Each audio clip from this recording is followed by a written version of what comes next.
Hello বন্ধুরা, আমি বর্ধমান জেলার ছোট্ট একটা ব্লগার। তো আজকে আমি যাব খেলা দেখতে তেঁতুলমৌড়ির মাঠে।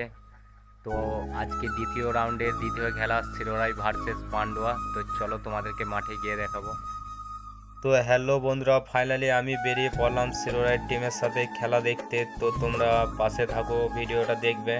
তো ফাইনালি আমরা তেঁতুলমৌড়ি মাঠে এসে পৌঁছে গেলাম। তো এখন শিরোরাইয়ের টিম গাড়ি থেকে নামছে বন্ধুরা। তো তোমরা দেখো ভিডিওটা। তো বন্ধুরা, দুটি টিম এখন একসাথে ড্রেস করছে, ফাইনালি তোমরা দেখো। আর বন্ধুরা, ফাইনালি আমি মাঠের মধ্যে এসে এখন প্রবেশ করলাম।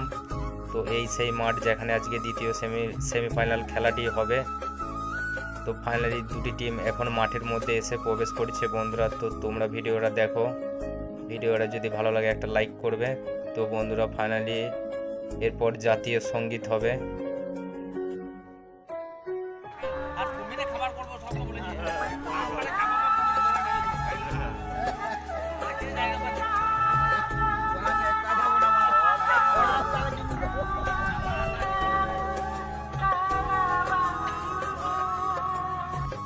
তো জাতীয় সঙ্গীতটি হওয়ার পর রেফারি বাঁশি বাজিয়ে খেলাটি শুরু করলো বন্ধুরা।